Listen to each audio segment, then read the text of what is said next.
మనసున్న మనసై ఎపిసోడ్ 60. సుజాత గారు ఫోన్ ఎత్తి, అవంతిక లేచావా, నీకోసం కిచెన్లో భోజనం పెట్టాను అని అన్నారు. తన్మయి నన్ను రాత్రి డిన్నర్కి రమ్మంది, అందుకే ఇంట్లో తినడం లేదు. అమ్మా మీరెక్కడ ఉన్నారు అని అడిగిన అవంతిక తలుపు దగ్గరకు వచ్చి తన బ్యాగ్ని భుజాన వేసుకొని బయటకు నడిచింది. నేను పార్క్లో ఉన్నాను. ఈరోజు ఫారిన్ నుంచి ఒక పార్సిల్ వచ్చింది. డ్రోన్ అది. పిల్లలు దాంతో ఆడుకోవడానికి బయటకు వెళ్దామని గోల చేశారు అని సుజాత గారు కెమెరాని ఆకాశం వైపు తిప్పుతూ చెప్పారు. దేవ్ కంట్రోల్ చేస్తున్న ఒక కలర్ఫుల్ డ్రోన్ ఆకాశంలో అటు ఇటు ఎగురుతోంది. దాని పక్కనే చాలా మంది పిల్లలు గాలిపటాలు ఎగరేస్తున్నారు. అవంతిక నవ్వు ఆపుకోలేక, సరే మీరు ఆడుకోండి, నేను బయటకు వెళ్తున్నాను అని అంది. అరగంట తర్వాత తన్మయి బుక్ చేసిన రెస్టారెంట్కి అవంతిక చేరుకుంది. అదొక పెద్ద హై క్లాస్ రెస్టారెంట్. స్టేజ్ మీద ఒక అందమైన అబ్బాయి పియానో వాయిస్తున్నాడు. తన్మయి, నువ్వు ఒక్కదానివే వచ్చావా? అవంతిక తన్మయి వైపు చూస్తూ సరదాగా, నీ బాయ్ ఫ్రెండ్ని కూడా వెంట తెస్తావనుకున్నాను అని అంది. ఇది మనిద్దరి డేటు, అతన్ని ఎందుకు తెస్తాను? తన్మయి ఒక వైన్ గ్లాస్ ఆమెకు అందిస్తూ, రాత్రి ఏం చేశావు, నీ కళ్ళ కింద డార్క్ సర్కిల్స్ బాగా వచ్చాయి అని అడిగింది. అవంతిక గ్లాస్ అందుకొని ఒక సిప్ వేసి, నిన్న నైట్ బాగా లేట్ అయ్యేంత వరకు సీరియల్స్ చూశాను అని అవంతిక అంది. నేను అది నమ్మాలా ఏంటి? నిజం చెప్పు. ముఖంలో నకిలీ నవ్వు పెట్టుకొని మాట్లాడుతున్నావు. ఇంకా అనిరుద్ధ్ గురించి ఆలోచిస్తున్నావా? అందుకే నిద్ర పట్టలేదా అని తన్మయ్య అడిగింది. అవంతిక తాగిందంతా బయటకు ఉమ్మేసినంత పని చేసింది. తన్మయ్యి, నేను అంత అమాయకురాలిలాగా కనిపిస్తున్నానా అని అడిగింది అవంతిక. తన్మయ్యి గట్టిగా తలూపుతూ, నువ్వు ఎంత డబ్బు సంపాదించినా ఇంకా ఆ విషయంలో చాలా అమాయకురాలివే అని అంది. అదే రెస్టారెంట్ కార్నర్లో ఉన్న ఒక టేబుల్ దగ్గర వినయ్, అనిరుద్ధు కూర్చొని ఉన్నారు. హాస్పిటల్కి దగ్గరలో ఉన్న ఏకైక పెద్ద రెస్టారెంట్ ఇదే. అనిరుద్ధు, నీ గురించి, శ్రావ్య గురించి నేనేం అడగను. జస్ట్ నీతో కలిసి డ్రింక్ చేద్దామని పిలిచాను.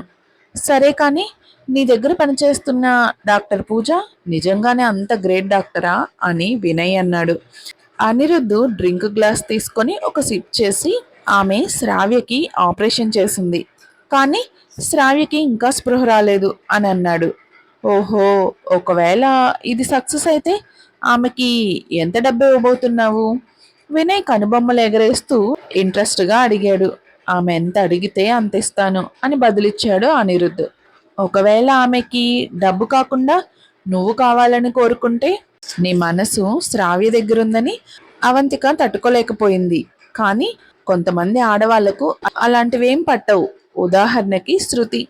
ఒకవేళ డాక్టర్ పూజ కూడా అలాంటివేమీ పట్టించుకోకుండా నీతో డేటింగ్ చేయాలనుకుంటే ఏం చేస్తావు అని వినయ్ అన్నాడు. అనిరుద్ధు వినయ్ వైపు ఒక చూపు చూసి, ఆమె ఫారెన్లో ఉంటుంది, అక్కడే జాబ్ చేస్తోంది, జస్ట్ హాలిడేస్ కోసం కొద్ది రోజులే ఇక్కడికి వచ్చింది అని అనిరుద్ధ్ అన్నాడు.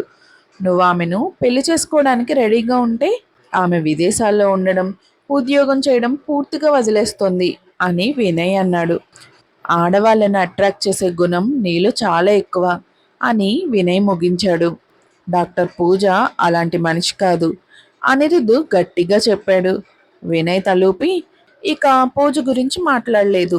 అనిరుద్ధ్, ఆ ముందున్న టేబుల్ వైపు చూడు, ఆమె తన్మయ్యి కదా? వినయ్ ఒకవైపు చేయి చూపించాడు. తన్మయ్యి ఆపోజిట్లో కూర్చున్న అమ్మాయిని వెనక నుంచి చూస్తుంటే సేమ్ అవంతిక లాగే ఉంది. వినయ్ కళ్ళు చిన్నవి చేసి చూశాడు. మాట్లాడడం పూర్తయ్యాక లేచి ఆ టేబుల్ వైపు నడిచాడు. అనిరుద్ధు అతడు వెళ్తున్న వైపు చూశాడు. అక్కడున్నది నిజంగానే అవంతిక. అతడు ఆమెను వెనక నుంచి ఒక్క చూపులోనే గుర్తుపట్టగలడు. వాళ్ళిద్దరూ ఒకరినొకరు చూసుకోక 6 ఏళ్లకు పైగా అయినా ఆమెలో పెద్దగా మార్పేమీ రాలేదని కిరణ్ చెప్పాడు.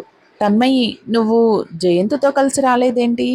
వినయ్ తన్మయితో మాట్లాడుతున్నప్పటికీ అతడి చూపు మాత్రం అవంతిక పైనే ఉంది. హా, ఈమె అవంతిక గారు కదా? అనుకోకుండా వినయ్ని చూసి అవంతిక షాక్ అయింది.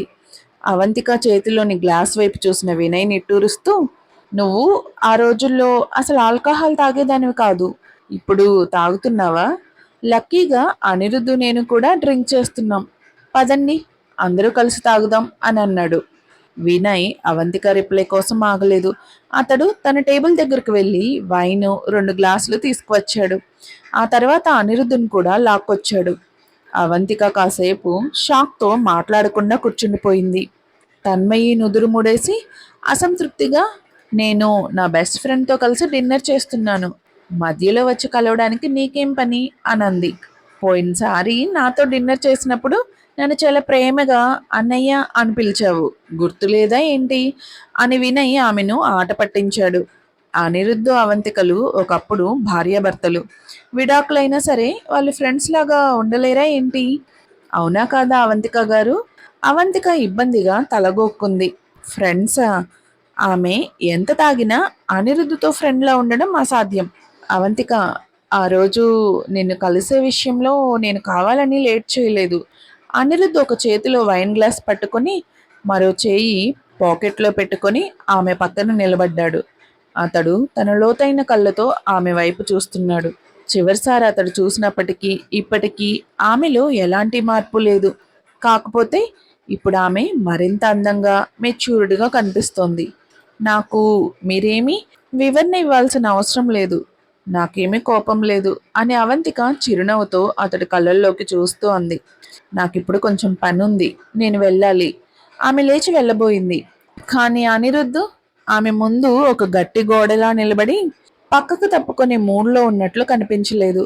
ఆమె గ్లాస్లో ఇంకా చాలా వైన్ ఉంది. ప్లేట్లో ఫుడ్ కూడా అలాగే ఉంది. అతడు అక్కడికి రాకపోతే ఆమె వెళ్తానని చెప్పి లేచేది కాదు. అనిరుద్ధ్ ముందుకు నడుస్తూ, మీరిద్దరూ ప్రశాంతంగా భోజనం చేయండి, నేను వెళ్తున్నాను అని చెప్పి అక్కడి నుంచి వెళ్ళిపోయాడు. చేతిలో వైన్ గ్లాస్ పట్టుకున్న వినయ్ వెంటనే అతని వెనకాల పరిగెడుతూ, అనిరుద్ధ్, నా కోసం కాస్త ఆగు అని అరిచాడు. తన్మయి అవంతిక వైపు చూస్తూ మెచ్చుకోలుగా బొటనవేలు చూపిస్తూ, అవంతిక, నువ్వు నిజంగా గ్రేట్ అంది. అవంతిక అమాయకంగా ముఖం పెట్టి, ఆయనే వెళ్తానన్నారుగా, నేనేం చేశాను అంది. తన్మయి బిగ్గరగా నవ్వుతూ, హహహ, అతడికి నీపై ఇంకా ప్రేమ ఉందనే నాకు అనిపిస్తోంది. అతడి కళ్ళు చూడు, నీపై ఉన్న ప్రేమ ఆ కళ్ళల్లో స్పష్టంగా కనిపిస్తోంది అని చెప్పి తన గ్లాస్ను అవంతిక గ్లాస్కి తాకిచ్చింది. అవంతిక మెల్లగా నవ్వుతూ, తన్మయి, నువ్వు ఆ సీరియళ్ళు నాటకాలు చూడడం కాస్త తగ్గించు, ఎక్కువగా చూస్తే ఉన్న బుర్ర కూడా పనిచేయడం మానేస్తుంది అంది. తన్మయి వెటకారంగా, నిన్న రాత్రి సీరియల్ చూస్తూ ఆలస్యంగా పడుకున్నానని నువ్వేగా చెప్పావు అని అడిగింది.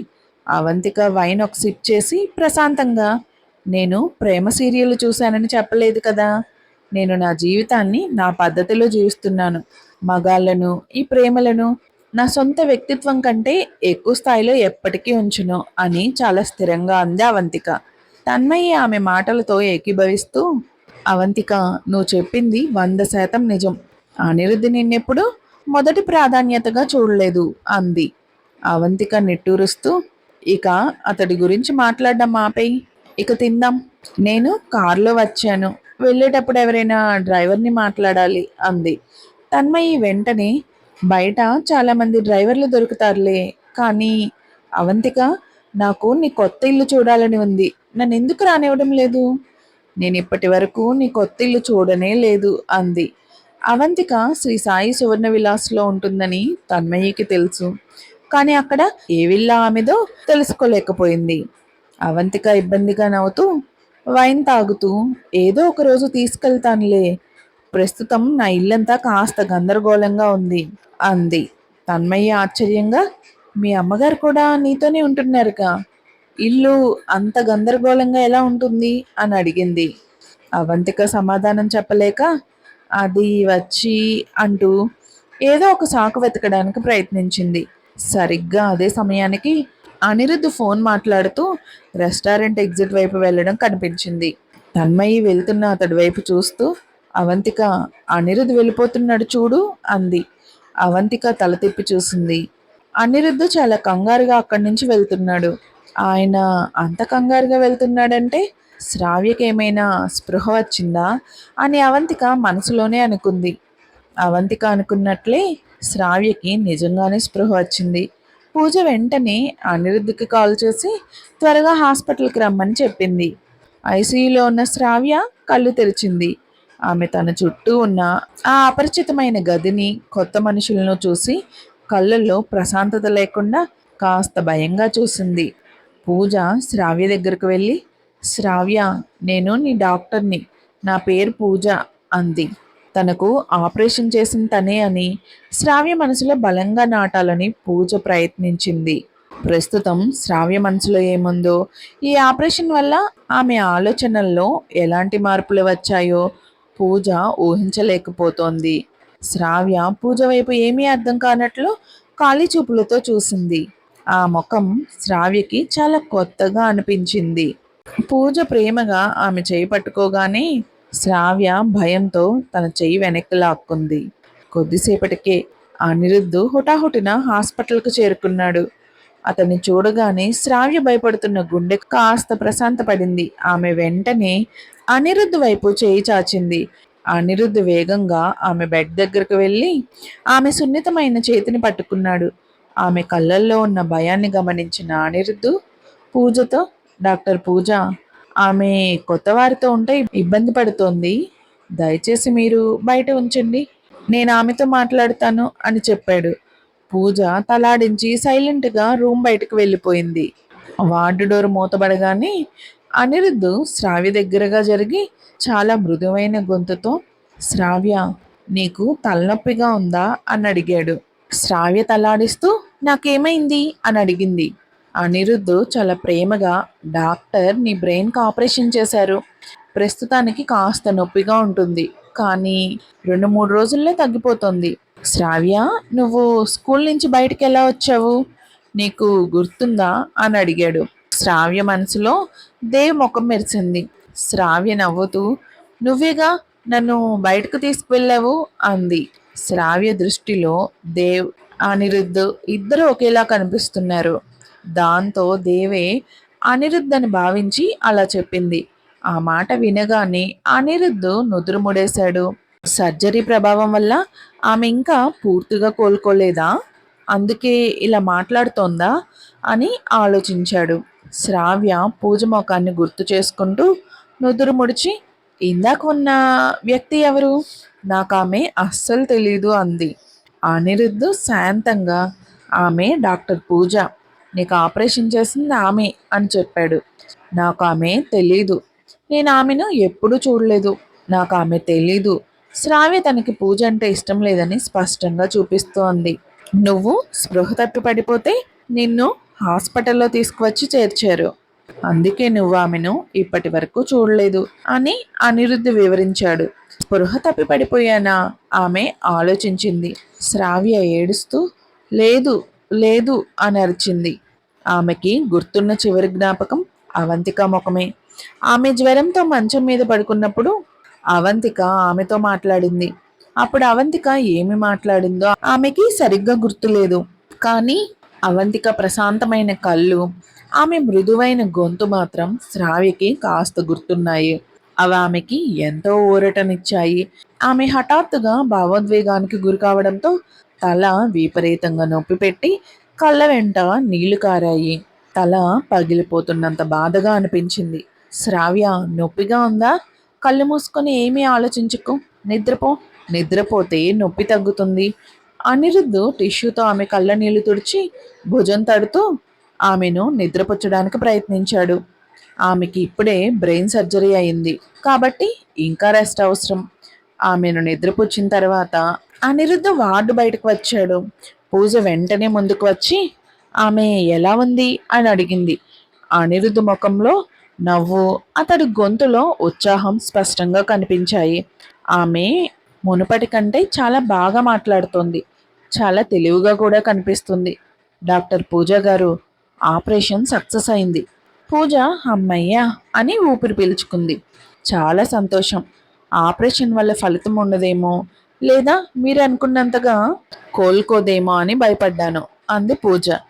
అనిరుద్ధు ఎంతో కృతజ్ఞతతో పూజను హక్ చేసుకొని, డాక్టర్ పూజ గారు చాలా థ్యాంక్స్ అని అన్నాడు. పూజ గుండె వేగంగా కొట్టుకుంది. ఒకవైపు గిల్టీగా ఉన్న, మరోవైపు అనిరుద్ధ్ చూపిస్తున్న ఈ కృతజ్ఞతను ఆమె చాలా ఎంజాయ్ చేసింది. ఆమె కూడా అతన్ని తిరిగి హక్ చేసుకోవడానికి ప్రయత్నిస్తూ, అనిరుద్ధ్ గారు, ఇది నా డ్యూటీ అని అంది. ఆమె గొంతు వినగానే అనిరుద్ధ్ తేరుకున్నాడు. అతడు ఆమెను వదిలేశాడు. కానీ అతడి ముఖంలో నవ్వు అలానే ఉంది. డాక్టర్ పూజ గారు, ఇది చాలా కష్టమైన పని. మీకు నిజంగా చాలా థ్యాంక్స్. ఇప్పటికే చాలా లేట్ అయింది. మీరు వెళ్ళి రెస్ట్ తీసుకోండి, రేపు కలుద్దాం అన్నాడు. పూజ తలూపుతూ, శ్రావ్యకి ఏమైనా అర్జెంట్ అయితే నాకు ఎప్పుడైనా ఫోన్ చేయండి అని అంది. అనిరుద్ధ్ తలూపి ఆమెను సాగనంపాడు. వినయ్ ఇదంతా తన కళ్ళతో చూశాడు. డాక్టర్ పూజ, ఆమెను ఒక్కసారి చూస్తేనే తెలిసిపోతుంది. ఆమె మామూలు అమ్మాయి కాదు. వినయ్ శ్రావ్యని చూడ్డానికి వార్డులోకి వెళ్ళాలనుకున్నాడు. కానీ బాడీ గార్డ్ అతన్ని అడ్డుకున్నాడు. వినయ్కి అర్థం కాక, ఏంటి, నన్ను కూడా గుర్తుపట్టడం లేదా అని అడిగాడు. వినయ్ గారు, నాకు మీరు బాగా తెలుసు, కానీ బాస్ పర్మిషన్ లేకుండా మిమ్మల్ని లోపలికి పంపలేను అని బాడీగార్డ్ చెప్పాడు. ఆఖరికి బాస్ వాళ్ళ ఫ్యామిలీ వచ్చినా నేను ఆపాల్సిందే అని సీరియస్గా అన్నాడు బాడీగార్డ్. వినయ్ గందరగోళంగా, ఎందుకు, ఆమె వేరే ఎవరిని చూడకూడదా అని అడిగాడు. ఆమెకి కొత్త వాళ్ళని చూస్తే భయం అని బదులిచ్చాడు బాడీగార్డ్. వినయ్కి ఏం మాట్లాడాలో అర్థం కాలేదు. శ్రావ్య విషయంలో అనిరుద్ధ్ ప్రవర్తిస్తున్న అతి జాగ్రత్త పిచ్చిలా అనిపిస్తోంది. కొత్త వాళ్ళని చూస్తే భయపడుతుందని చెప్పి అసలు ఎవరిని కలవనివ్వకపోవడం ఏంటి? అతడు ఎంతగా దాచిపెడితే ఆమె అనారోగ్యానికి అది అంతగా హాని చేస్తుంది. నువ్వు వార్డు తలుపు తెరువు, నేను జస్ట్ డోర్ దగ్గర నిలబడి చూస్తాను అని వినయ్ బాడీగార్డ్తో అన్నాడు. బాడీగార్డ్ ఒప్పుకోలేదు. వినయ్ గారు, నన్ను ఇబ్బంది పెట్టకండి అన్నాడు. వినయ్ వదలకుండా, మీ బాస్ ఇక్కడ లేడు కదా, డోర్ తెరు, నీకు తర్వాత 2 మంచి వైన్ బాటిల్స్ ఇస్తాను అని అన్నాడు. ఆ మాటకి బాడీగార్డ్ కాస్త టెంప్ట్ అయ్యాడు. సరిగ్గా అదే సమయానికి అనిరుద్ధ్ అక్కడికి వచ్చాడు. అనిరుద్ధ్, డాక్టర్ పూజ వెళ్ళిపోయిందా? ఆపరేషన్ సక్సెస్ అయ్యి శ్రావ్య నార్మల్ అయిందని ఇందాకే అన్నావు కదా, చాలా గ్రేట్. నేను లోపలికి వెళ్ళి ఒకసారి చూడొచ్చా అని వినయ్ నవ్వుతూ అనిరుద్ధ్ దగ్గరకు నడిచాడు. వద్దు, చాలా కఠినంగా అన్నాడు అనిరుద్ధ్. వినయ్ ముఖంలో నవ్వు మాయమైంది. నువ్వు ఆమెను జీవితాంతం ఇలా దాచి ఉంచలేవు. ఇది ఆమెకి మంచిది కాదు. ఆమెను ఇతరులను కలవనివ్వు, కొత్త ముఖాలను చూడనివ్వు అన్నాడు వినయ్. ఇది దానికి సరైన సమయం కాదు అని అనిరుద్ధ్ చాలా ఖచ్చితంగా అన్నాడు. నీ లిమిట్స్ నీకు తెలిస్తే సరే. అసలు నీకు ఆమె ఎలా పరిచయం అయింది? ఆమెకి కుటుంబం లేదా? ఆమె పూర్తిగా కోలుకున్నాక పెళ్లి చేసుకుందామనే ప్లాన్లో ఉన్నావా అని వినయ్ అడిగాడు. అనిరుద్ధ్ తీవ్రంగా నుదురుముడేస్తూ, మరో మాట మాట్లాడితే మన మధ్య స్నేహం ఉండదు అని హెచ్చరించాడు. వినయ్, అనిరుద్ధ్ ఎమర్జెన్సీ ఎగ్జిట్ వైపు నడిచారు. అనిరుద్ధ్, నీకు ఇప్పటికీ అవంతిక అంటే ప్రాణమని స్పష్టంగా తెలుస్తోంది. మరి ఎందుకలా ప్రవర్తిస్తున్నావు? ఈ శ్రావ్య ఎంత అందంగా ఉన్నా ఆమె అవంతికతో సరితూగుతుందని నువ్వు అనుకుంటున్నావా?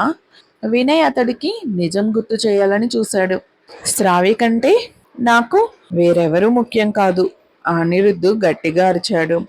అవంతిక నీకు విడాకులు ఇచ్చింది ఈమె వల్లేనా అని వినయ్ అడిగాడు. అవును అని బదులిచ్చాడు అనిరుద్ధ్. అలాంటప్పుడు అవంతిక చేసిన తప్పేమీ లేదు. నువ్వు బాధపడడానికి ఏముంది? ఆమెను మోసం చేసింది నువ్వే. నీ ఫ్రెండ్గా నువ్వెవరిని ప్రేమించాలనేది నేను జడ్జి చేయను. నేను కోరుకునేది ఒక్కటే. వినయ్ ఎప్పుడూ లేనంత గట్టిగా మాట్లాడాడు. అయితే అవంతిక లాగే నువ్వు కూడా నన్ను వదిలేసి వెళ్ళిపో. నా పర్సనల్ విషయాల్లో బయట వ్యక్తులు జోక్యం చేసుకోవడం నాకు నచ్చదు. అనిరుద్ధ్ అతడి మాటను మధ్యలోనే ఆపేస్తూ అన్నాడు. అతడు బయట వ్యక్తి అనే పదాన్ని వాడాడు. వినయ్ తీవ్రంగా నిట్టూర్చాడు. పోనీలే, అతడు ఇలాగే ఉంటే తర్వాత అతడే బాధపడతాడు. అవంతిక ఇప్పుడు సింగిల్గా ఉంది. అంత మాత్రాన ఆమె జీవితం అలాగే ఉంటుందని అనుకోలేం. అవంతిక వేరే ఒకరిని పెళ్లి చేసుకున్నప్పుడు ఇతడు ఇలాగే ఏ బాధ లేకుండా ఉండగలడని ఆశిద్దాం అనుకున్నాడు వినయ్. అవంతిక ఇంటికి తిరిగి వచ్చేసరికి రాత్రి 10 గంటలైంది. ఆమె పిల్లల రూమ్ డోర్ తెరవగానే తన్వి వెంటనే తన చిన్న తల పైకెత్తి చూసింది. తల్లి, నువ్వింకా నిద్రపోలేదా? అవంతిక బెడ్ దగ్గరకు వెళ్ళి తన కూతురి తలను నిమిరింది. అమ్మా, నేను ఈరోజు అన్నయ్యతో కలిసి డ్రోన్ ఆడుకున్నాను. చాలా బాగుంది. తన్వి ఉత్సాహంగా మురళి అంకుల్ పంపించాడు అని అంది. అవును, చూశాను. చాలా లేట్ అయింది తల్లి, ఇక పడుకో అని ఎంతో ప్రేమగా అంది అవంతిక. తన్వి ముద్దుగా, అమ్మా, నువ్వు వచ్చి నాకు ముద్దు పెడతావని వెయిట్ చేస్తున్నాను అంది. అవంతిక వెంటనే కూతురి బొగ్గపై ముద్దు పెట్టుకొని గుడ్ నైట్ తల్లి అని అంది. అమ్మా, నువ్వు డ్రింక్ చేసావా? తన్వి చిన్న చెయ్యి తన తల్లి బొగ్గను తాకింది. అవంతిక నిట్టూర్చింది. సారీ తల్లి, నేను మర్చిపోయాను. టవల్ తీసుకుని తుడుస్తానులే అంది. తన్వి అమాయకంగా ముద్దుగా నవ్వుతూ, పర్వాలేదమ్మా, నువ్వు డ్రింక్ చేసినా మంచి స్మెల్ వస్తున్నావు అనంది. ఆ మాటకి అవంతిక మనసంతా ఒక్కసారిగా ప్రశాంతంగా అనిపించింది. ఆమె బాత్రూంలోకి వెళ్ళి తడి టవల్ తెచ్చి కూతురి బొగ్గ తుడిచింది. కూతురు నిద్రపోయాక రూమ్ నుంచి బయటకు వచ్చింది. తన మాస్టర్ బెడ్రూమ్కి వచ్చాక మురళికి కాల్ చేసింది. నీ కాల్ కోసమే వెయిట్ చేస్తున్నాను. ఎందుకంత లేట్ చేశావు? అవతల వైపు నుంచి మురళి ఫిర్యాదు చేశాడు. ఈరోజు కాస్త పని ఉండి ఇప్పుడే ఇంటికి వచ్చాను. Avantika hands free mode on చేసి ఫోన్ను బెడ్ మీద పెట్టింది. ఆమె కబోర్డ్ దగ్గరకు వెళ్ళి నైట్ డ్రెస్ తీసుకుంది. నువ్వు పంపించిన డ్రోన్ కొత్తగా తయారు చేసిన ప్రోడక్టా అని అడిగింది అవంతిక. అవును, చాలా గ్రేట్గా పనిచేస్తుంది. దీని బ్యాటరీ లైఫ్ చాలా చాలా ఎక్కువ. అద్భుతమైన సెన్సార్లు ఉన్నాయి. ఇది ఒక రోబో అని చెప్పినా తప్పులేదు. ఇది మన మార్కెట్లోకి వస్తే ఖచ్చితంగా డ్రోన్ మార్కెట్ని షేక్ చేస్తుంది. మురళి ఉత్సాహంగా అన్నాడు. మరొక ఎపిసోడ్తో మళ్ళీ కలుద్దాం. వీడియో నచ్చితే లైక్ చేయండి, మీ ఫ్రెండ్స్తో షేర్ చేయండి. కొత్త వీడియోల కోసం సబ్స్క్రైబ్ చేసుకోవడం మర్చిపోకండి. మీకు ఏమనిపించిందో కామెంట్స్లో చెప్పండి. Thank you.